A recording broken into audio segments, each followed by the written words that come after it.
The spiritual depth and features of every religion is personal and based on encounter. So, there's no point arguing or debating about it, as it would always stir controversy. This is more reason why many denominations in Christianity are at loggerhead with each other because of the differences on the part of their chosen doctrines. I'm not here to debate religion, but let's talk about the projection of religion beliefs and its impact on our society, our mental health, social life, and economy. Allow me to tender my apology up front, because I'm going to be offending almost every one of you in this my submission. Be you Christian, Muslim, or traditional. In every street that I've lived, there is always one or two churches that constantly invade our hearing with loud and large speakers, even at night. Please, I don't mean to be rude, but I don't get it. Shebi your congregations are the ones sitting in the church. In fact, the people are the church, not the building. Why must you place speakers outside? Some congregations are even less than ordained. Yet they would acquire sound system that worth millions just to be the loudest voice in the neighborhood. Apostle Babalola and other early pioneers of revival didn't use microphone, and they addressed thousands of people.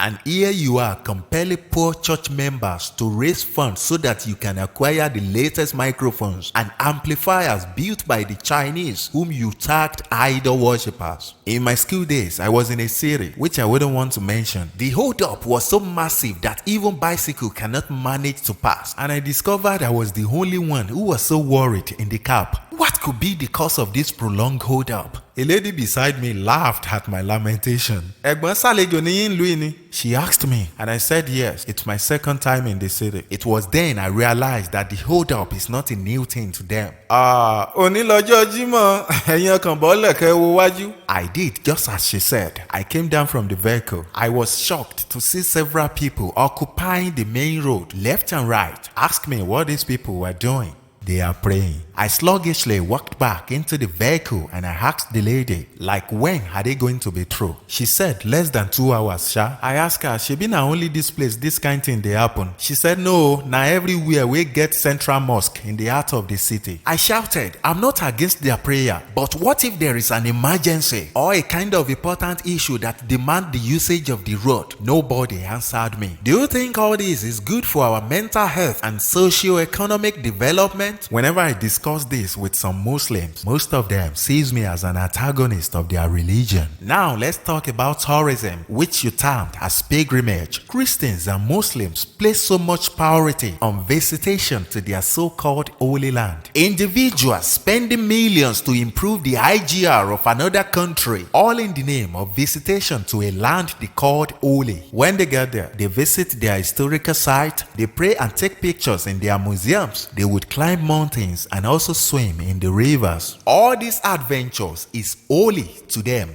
But when I visit Olumorok, I swim and pray in the river of Osun-Osogbo. I took picture with the staff of Oromiyan and the magnificent sculptures that project the features of my ancestors. You called me unholy and worshipper of the devil. Nǹkan ṣe wá.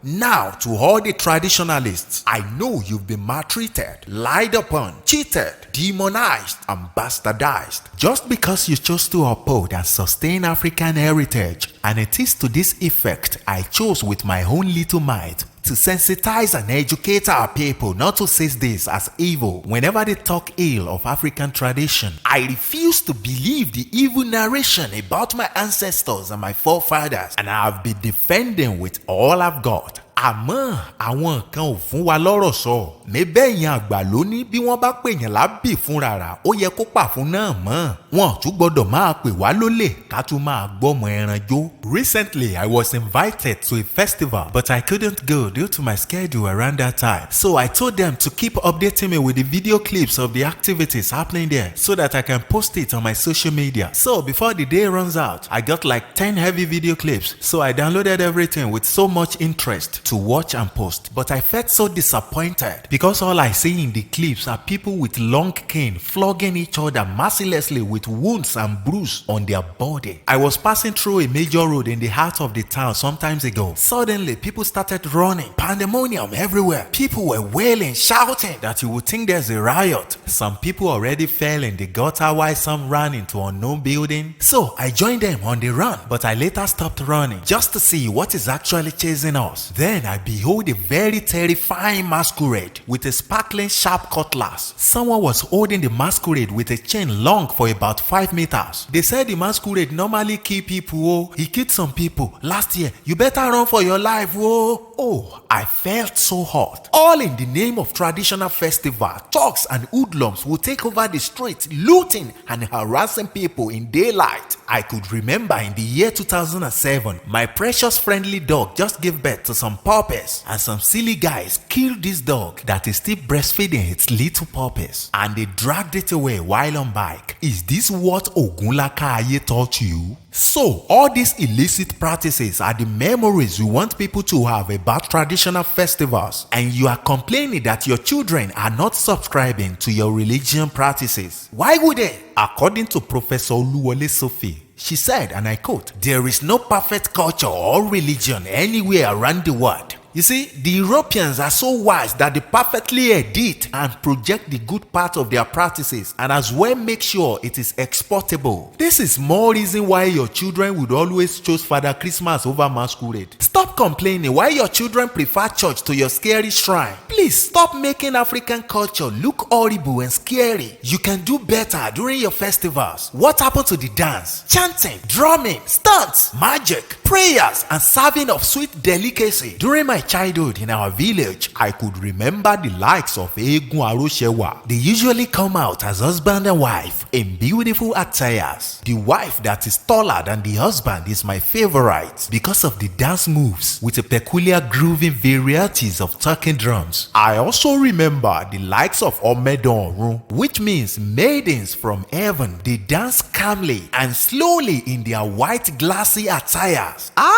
Egun Gangan náà ṣe bẹbẹ. These are another set of masquerades with sporty stunts, athletes, and mesmerizing gymnasium exercise. Their calisthenics and acrobat skills would make you forget your worries. Hey, what of eégún ńlá tí ń kẹ́yìn ìgbàlẹ̀? Eégún ńlá léégún àgbà ń tàwọn àwòrò ṣàṣà. They walk gently round the town chanting prayers of blessing. Eégún ńlá, masquerade of the headers, just be saying àṣẹ to their sonorous voice while chanting prayers around the town. They even bring out the newborn babies to greet them, and they pray for the baby long life and other goodies of life. All this are just to mention few of the entertaining masquerade attached to our traditional festivals. No doubt they have spiritual significance, but their peculiar activities that comes with their appearance would always tear us up. But it's a pity that all these beautiful things are gradually fading away. That's why I'm using this medium to reach out to the custodians of traditions in various clans of Africa to amend these scary notions. Whenever Africa Traditional Festival is holding, don't let violence and scary activities be the frontline features whenever we project any African Traditional Festival.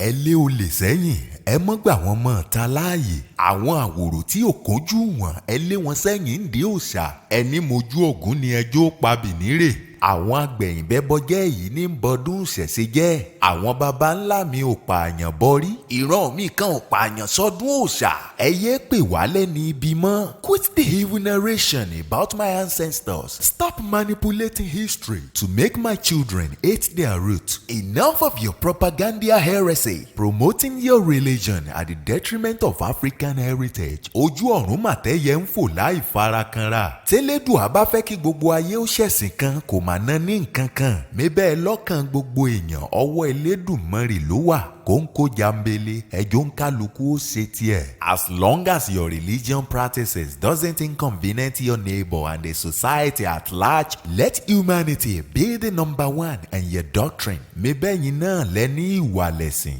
Ẹ yé fárí apá kan dá kan sí. Ẹ yé hùwà bíi pẹ́yìn nìkan ní sin lọ́hùn. Ẹjọ́ mi ìlú yìí ó tòrò. Adékúnlé ọmọ Fásuyì, ilé Ifá ńlá gbé bí mi. Ńbẹ̀ níbi tí Ifá ti ń gbèsè ohun iyì. Èmi ò ní fọwọ́ òsì júwe ilé bàbá mi. Ìran mi kan ò sí inú òkùnkùn. Padà ẹ yé pè wọ́n lẹ́ni ibi mọ́. Ire tí mo bá lọ́wọ́ àwọn bàbá mi lèmi ń ṣe. N ò ní ṣèkà. Àmọ́ torí bá dibi ìpàdé dọ̀hún.